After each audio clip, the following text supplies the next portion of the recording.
자, 이번 시간에는 그 뉴턴의 운동 제1법칙 그리고 제2법칙에 관련된 실험과 관련된 문제 두 문제를 같이 풀어보도록 하겠습니다. 우선 뉴턴 운동 제1법칙과 관련된 실험을 살펴보겠습니다. 제약사 교과서에 소개되어 있는 실험이고요. 실험 준비물은 이렇게 되겠습니다. 우선 실험 과정을 보면 첫 번째 실험은요, 유리컵 위에 두꺼운 종이를 얹어 놓고요, 그 종이 위에 동전 하나를 올려 놓습니다.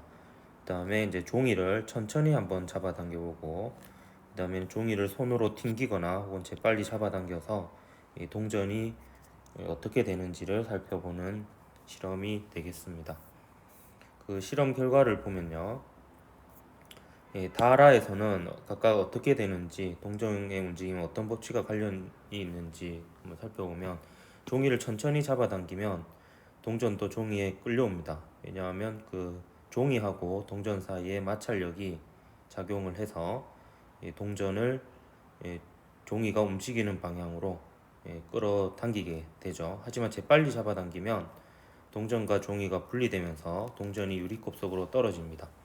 종이를 재빨리 잡아당기게 되면 동전은 원래 정지 상태에 있었죠. 그러면 정지 상태에 있던 물체는 계속 정지해 있으려는 관성 때문에 그 정지 상태로 있다가 받치고 있던 종이가 사라지면 유리컵 속으로 떨어지게 됩니다. 그래서 뉴턴의 운동 제1법칙과 관련된 현상이다 라고 볼 수가 있겠죠. 실험 2 같은 경우에는 추를 튼튼한 지지대에 실로 이렇게 매달아 둡니다. 스탠드 같은 걸 이용해서 이게 매달아 두고요. 그 다음에 추의 아래쪽에도 실을 이렇게 매답니다. 그 다음에 아래쪽 실을 손으로 잡고 빠르게 당겼을 때 이 위쪽 실하고 아래쪽 실 중에서 어떤 실이 끊기는지 살펴보는 게 다 과정이고요.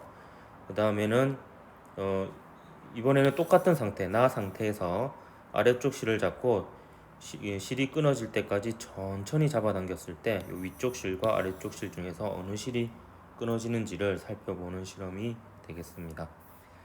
실험 2에서 다라의 경우 각각 어느 쪽 실이 끊어지는지를 살펴보면, 다에서는요, 다는 재빨리 잡아당겼을 때죠. 실을 빠르게 당기면 추는 관성에 의해서 원래 운동 상태였던 정지 상태가 유지되려고 하기 때문에 그 아래쪽 실이 끊어지게 됩니다. 반면에 라처럼 실을 천천히 잡아당기게 되면 그 아래쪽 실에는 사람이 당기는 힘만 작용하고, 반면에 위쪽 실에는 사람이 당기는 힘에다가 추의 무게까지 더해져서 작용되므로 위쪽 실에 더 많은 힘이 걸리게 됩니다. 그래서 위쪽 실이 끊어지는 그런 현상이 일어납니다. 그래서 다 과정이 관성의 법칙과 관련된 실험 결과다 이렇게 볼 수가 있겠네요. 자, 이번에는 뉴턴의 운동 제2법칙과 관련된 실험을 한 개 살펴볼 텐데요. 2018년 9월 고3 모의평가 문제가 뉴턴 운동 제2법칙을 주제로 하는 실험을 소재로 만들어진 문제입니다. 그래서 이 문제를 한번 보면요, 다음은 힘과 가속도 사이의 관계를 알아보는 실험인데요. 그 실험의 과정을 보면 일단 준비물은 수레, 그리고 질량이 같은 추 4개, 그리고 운동 센서, 도르래, 실 이렇게 있는데요. 이때 운동 센서는요, 초음파를 이용해서 그 물체의 위치를 계속 측정해주는 실험 장치입니다. 그래서 일정한 시간 간격으로 그 물체의 위치를 측정해서요, 그 정보로부터 그 물체의 속도와 가속도를 계산해주는 그런 실험 장치가 되겠습니다. 자, 실험 과정은 그림과 같이 수레와 추를 도르래를 통해 실로 연결한 후 수레를 가만히 놓고 운동 센서를 이용하여 수레의 가속도를 측정합니다.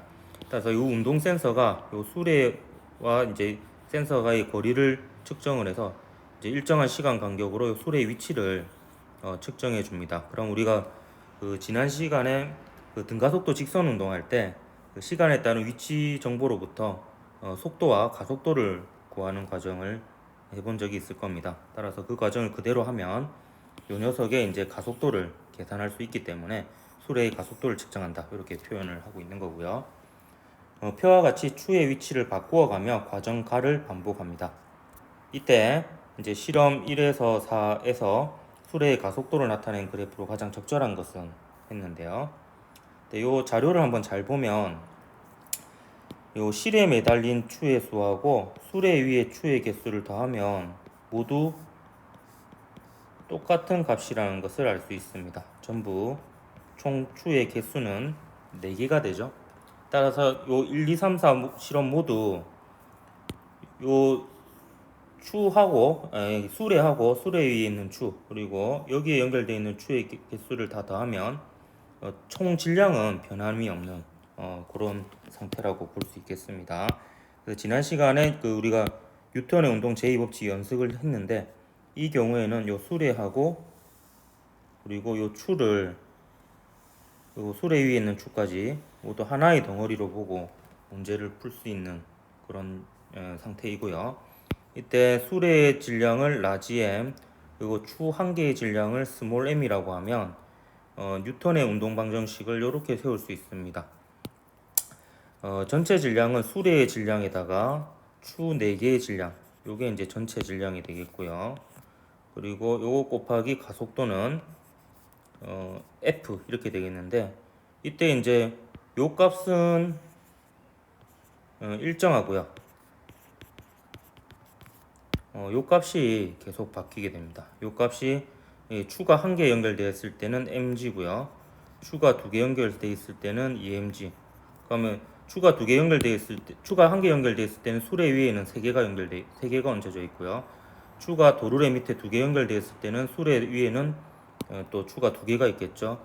그리고 도르래 밑에 추가 3개 연결되어 있으면 수레 위에는 추가 하나만 얹어져 있을 거고, 그럼 도르래 밑에 추가 4개 연결되어 있으면 수레 위에는 추가 하나도 없는 이런 상태가 되겠습니다.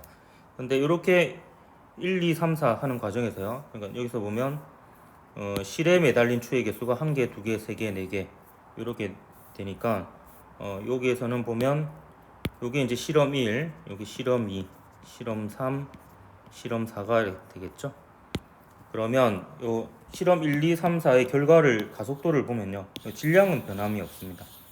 질량은 요 실에 매달린 추의 개수와 수레 위에 있는 추의 개수의 합이 4개로 같기 때문에 변화가 없고 힘만 mg, 2mg, 3mg, 4mg 이렇게 증가하니까 요 가속도도 1대, 2대, 3대, 4로 일정하게 증가함을 볼 수 있습니다. 따라서 요 적당한 그래프는 맞는 그래프는 4번이 되겠죠.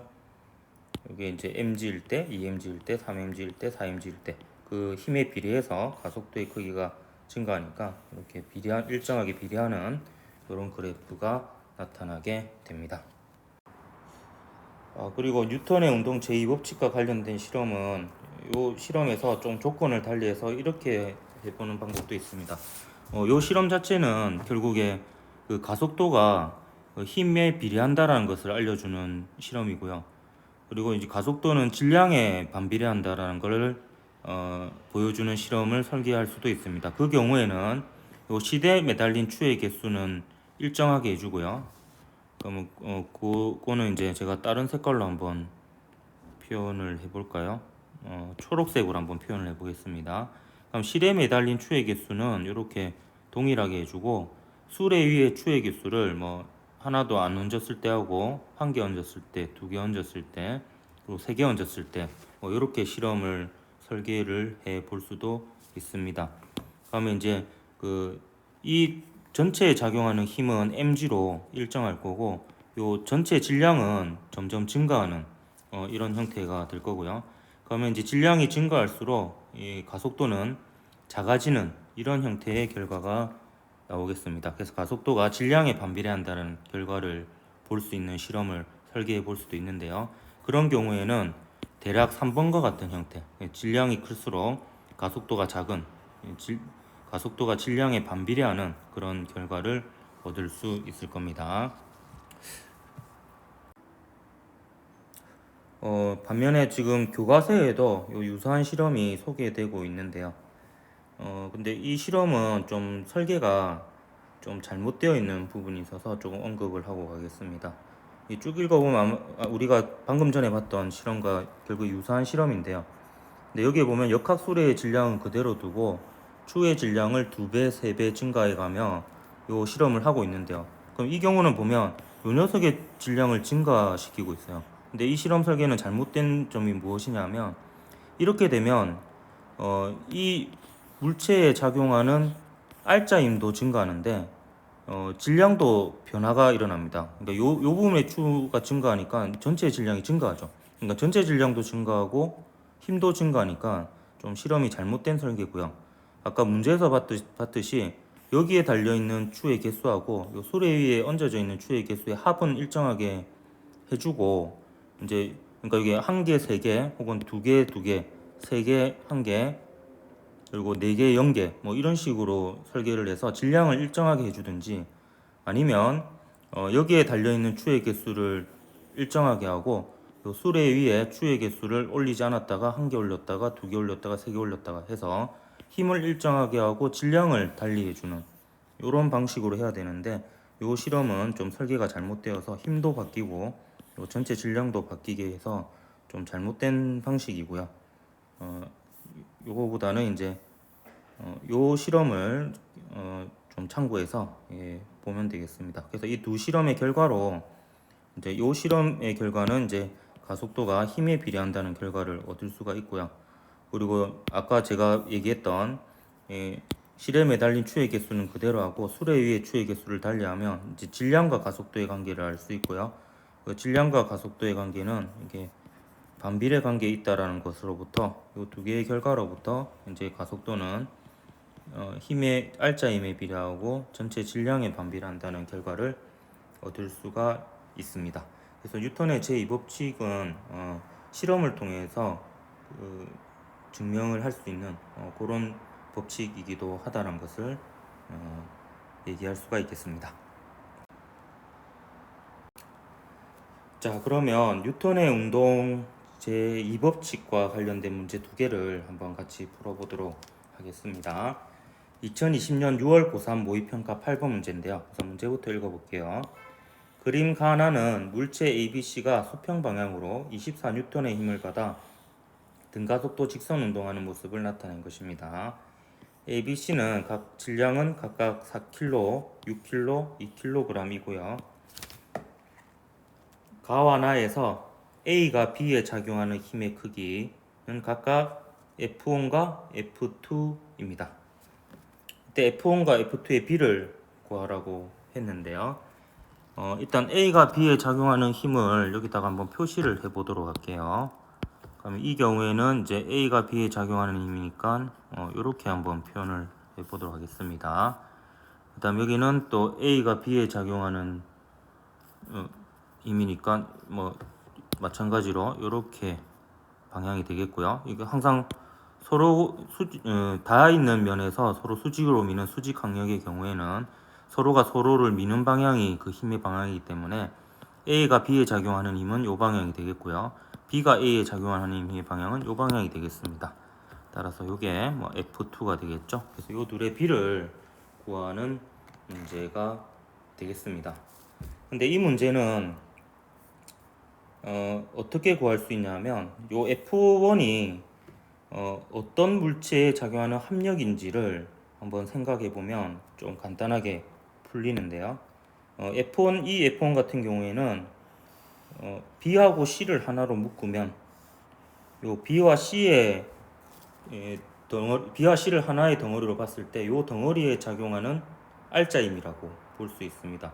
그래서 요 녀석들의 가속도를 알게 되면 요 B와 C의 질량에다가 그 가속도를 곱하면 바로 F1의 크기가 되겠고요. 그다음 F2의 경우에는 똑같은 방법으로 B와 C를 이렇게 묶게 되면요. F2는 B와 C의 합력이 아니죠. B와 C 전체에 작용하는 힘은 F2도 있지만 24N도 있습니다. 그러면 이제 어떻게 한번 생각해 볼 수 있냐면 요 부분이 사실 조금 그 순서가 아쉬운 부분인데 여러분 아직 작용 반작용 법칙을 배우지 않았지만 그걸 배웠다라고 좀 살짝 알려주면요. 지금 A가 B에 작용하는 힘이 F2인데요. 여기에 대한 반작용은 B가 A에 작용하는 힘으로 힘이 크기가 같고 방향이 반대인 이런 힘이 있습니다. 이 두 힘은 서로 짝이 되는데요. 그러니까 A가 B의 F2의 힘으로 밀면은 B도 A를 F2의 힘으로 반대 방향으로 밉니다. 따라서 요 힘을 잘 보면요. 요 힘은 또 요 A에 작용하는 R자의 힘이라고 볼 수 있습니다. 그래서 F1과 F2를 각각 이 방식으로 R자 힘으로 구하게 되면 쉬운데요. 왜 그러냐면 요 24N은 또 ABC 전체의 R자 힘이기도 합니다. 따라서 얘를 전체를 하나로 묶으면 요 전체에 24N이 작용하고 있는 상황이죠. 그럼 그때 요 방향으로의 가속도를 A라고 둡시다. 그러면 나의 경우도 잘 보면요. A하고 B하고 C를 하나의 덩어리로 보면은 요 바로 요 24N이 ABC 전체에 작용하는 R자 힘이 됩니다. 그래서 가의 경우와 나의 경우를 보면 ABC를 하나로 묶어서 보면 얘도 24N이 오른쪽으로 작용하고 얘도 똑같은 크기의 24N이 이번에 왼쪽으로 작용하는 상황이 되죠. 따라서 ABC를 하나로 묶어서 보면 MA = F를 적용해 보면 요 ABC 전체의 가속도의 크기는 가와 나가 모두 같다라는 것을 알 수 있습니다. 그러면요, 요 B와 C에 작용하는 R자 힘이 F1인데요.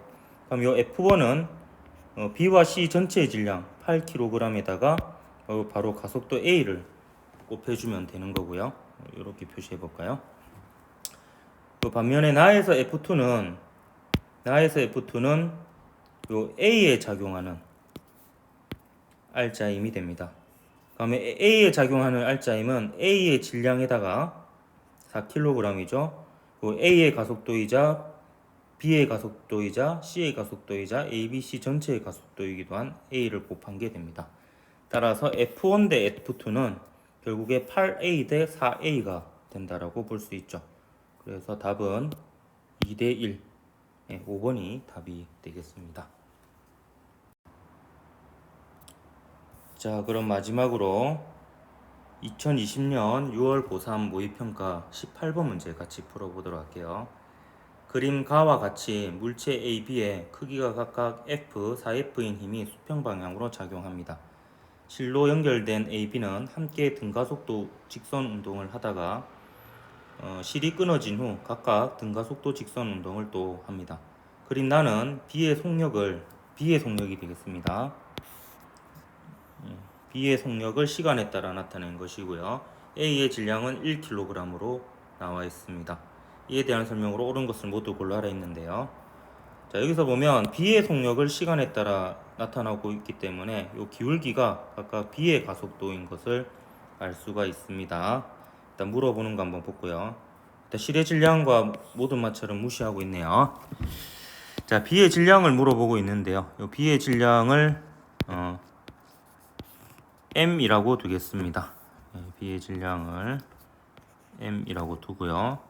지금 보면 이제 B의 가속도를 알 수 있거든요. 지금 보면 1초에서 2초 사이에 B의 가속도 기울기는 2분의 1이네요.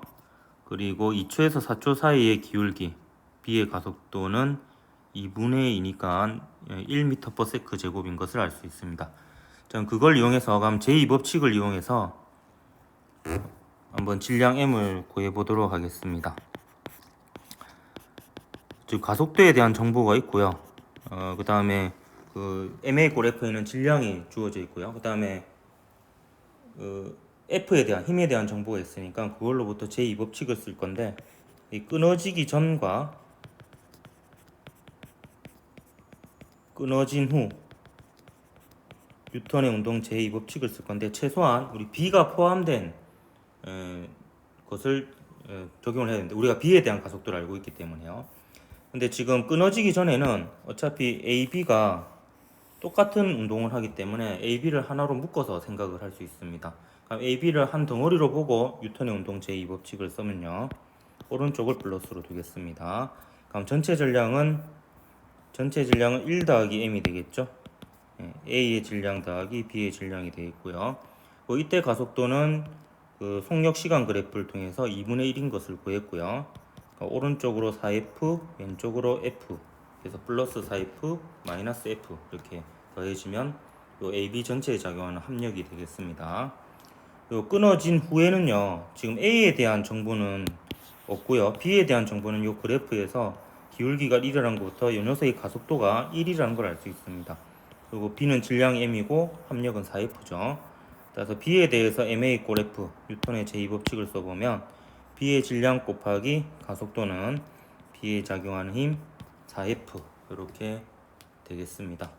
그럼 이 두 식으로부터 질량 M을 구할 수가 있습니다. 잘 보면 좌변에는 이제 질량 M만 미지수로 있고요. 우변에는 F만 미지수로 있습니다.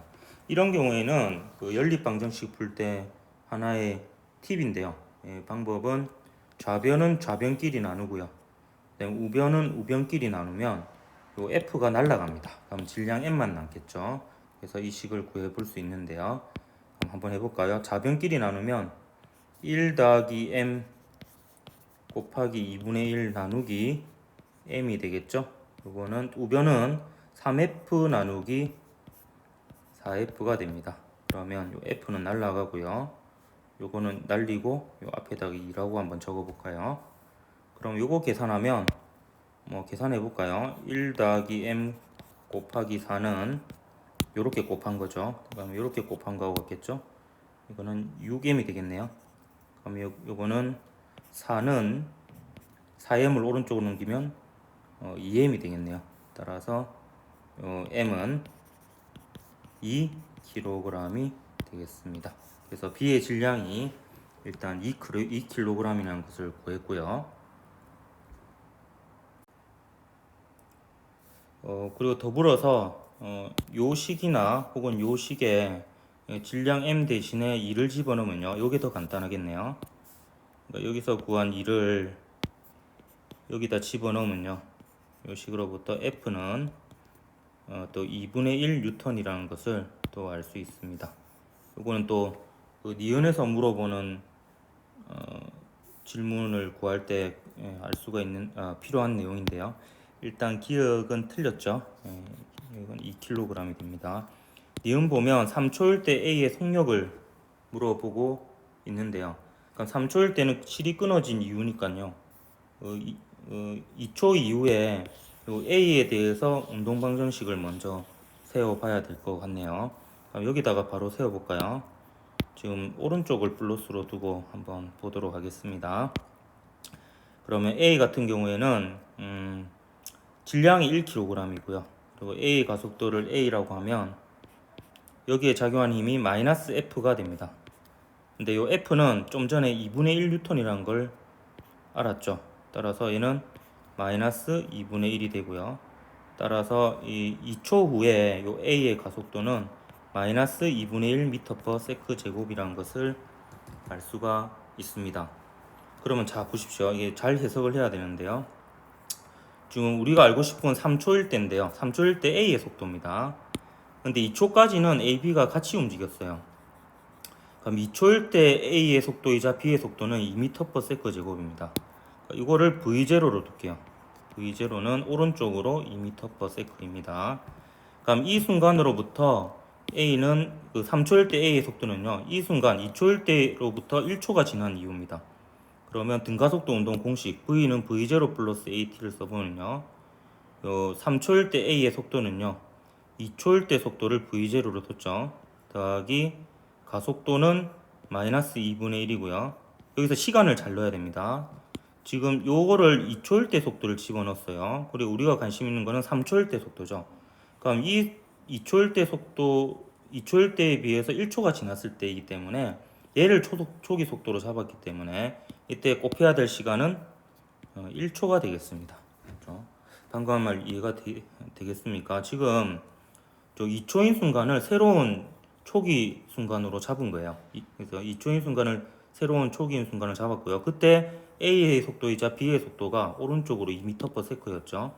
그럼 우리가 구하고자 하는 건 3초일 때 속도인데 우리가 새롭게 기준으로 잡은 요 초기 속도가 2m/s일 때에 비해서 1초가 지났을 때니까 V는 V0 플러스 AT 해서 이렇게 식이 되는 겁니다. 따라서 A의 3초일 때 속도는 2 빼기 2분의 1이 되니까 2분의 3 미터 퍼 세크가 됩니다. 따라서 1.5 미터 퍼 세크니까 니은은 맞겠네요. 자, 마지막으로 디귿 보면 A와 B 사이의 거리는 4초일 때가 3초일 때보다 2.5m만큼 크다 이렇게 되어 있는데요. 자, 지금 어느 순간과 어느 순간을 비교하고 있냐면요. 요 3초일 때하고 요거 4초일 때를 비교를 하고 있습니다. 근데 이때 이제 속력 시간 그래프에서 면적을 구하면 그 물체의 변이를 알 수가 있는데요. 요 그래프에다가 지금 요 그래프는 B에 대한 그래프이거든요. 그 A에 대한 그래프를 같이 한번 그려보도록 하겠습니다. 그러면 A는 그 2초 이후에 가속도가 2분의 1이라는 것을 마이너스 2분의 1이라는 걸 구했습니다. 따라서 A는 그 기울기를 마이너스 1로 해서 그려보면 이렇게 그래프가 되는 거죠. 그럼 잘 보면요. 지금 요 순간에는요, A, B가 이제 이 순간부터 이제 실이 끊어져서 A, B가 다른 운동 상태로 있게 됩니다. 그러면 요 2에서 3초 동안에 A는 요만큼 가고요. 그 다음에 B는 요만큼 가게 됩니다. 그러면 2에서 3초 동안에 A하고 B 사이의 거리는 요만큼 차이가 나게 되는 거죠. 그러니까 요만큼이 2에서 3초 사이에 A와 B 사이의 거리 차이가 되겠습니다. 그러니까 3초일 때 거리의 차이가 되는 거죠. 요게 여기 한번 적어 볼까요? 요 파란색 면적이 3초일 때 거리 차이, A, B 사이의 거리 차이가 되겠고요. 반면에 이제 4초일 때 거리 차이는 이게 누적적으로 보면은 요만큼이 4초일 때 A, B 사이 거리 차이라고 볼 수 있는 게 2에서 4초 동안에 B는 요만큼 가고요. 그다음에 A는 요만큼 가게 됩니다. 그러면 그 변이의 차이가 요만큼 나게 되죠. 그래서 요만큼 거리가 벌어지게 됩니다. 따라서 이 순간으로부터 이만큼 거리가 차이가 생겼기 때문에 요 초록색 면적이 4초일 때 거리 차이라고 볼 수가 있습니다. 그럼 요거를 한번 구해서 요 차이를 구해 보면 이제 A, B 사이의 거리가 4초일 때하고 3초일 때 얼만큼 차이가 나는지를 알 수 있습니다. 요 파란색 면적을 구해 보면요. 요게 삼각형 면적이 되겠죠. 그래서 요걸 밑변이라고 보고 요걸 높이라고 보겠습니다. 그럼 처음에 이제 계산할 때는 삼각형 면적이니까 2분의 1이 하나 붙겠고요. 그 다음에 여기 보면 지금 여기서부터 여기까지가 2죠. 그리고 여기서부터 여기까지 1이고요. 그럼 여기서부터 여기까지가 1이니까 이게 일정하게 이렇게 기울기가 일정하니까요. 이 기울기가 마이너스 2분의 1이죠. 따라서 얘가 1만큼 변할 때 세로축은 마이너스 1만큼 변하게 됩니다. 그래서 이게 2분의 1이고요. 그러니까 기울기가 2분의 1이니까 기울기가 2분의 1이라는 것은 가로축이 1만큼 변할 때 세로축이 2분의 1만큼 변한다는 뜻입니다. 그래서 여기는 기울기가 마이너스 2분의 1이니까 가로축이 1만큼 변할 때 세로축이 마이너스 2분의 1만큼 변하죠. 그래서 요 길이가 2분의 1이고요. 요 길이가 1이니까 요만큼은 1.5가 됩니다. 따라서 삼각형의 밑변의 길이가 1.5가 되고요. 그 다음에 높이는 요게 되겠죠. 1이 되겠습니다. 따라서 얘는 2분의 1.5니까 4분의 3m가 되겠습니다. 마찬가지 방법으로 요 삼각형의 면적을 구해보면 요걸 밑변으로 두고 요걸 높이로 계산하면 되겠죠. 따라서 2분의 1에 밑변의 길이가 이번에는 3이죠. 3 곱하기 높이가 2가 되겠습니다. 따라서 이렇게 계산해 보면은 3m가 되겠네요. 그래서 요 둘의 차이를 구해 보면 답이 되겠습니다. 그러면 3 빼기 4분의 3이니까 이게 4, 3, 12 빼기 3이 되겠네요. 그럼 4분의 9m만큼 차이가 나게 됩니다. 그래서 4초일 때의 AB 사이의 거리는 3초일 때보다 4분의 9m만큼 더 거리가 멀다 이렇게 볼 수가 있는 거죠. 이렇게 해서 디귿도 틀렸습니다. 그래서 니은만 맞으니까 2번이 답이 되겠습니다. 답이 2번이니까 오늘은 이번에는 여기까지 하도록 하겠습니다. 수고했습니다. 다음 시간에는 이제 뉴턴의 운동 제3법칙 작용 반작용 법칙에 대해서 같이 살펴보도록 하겠습니다. 수고했습니다.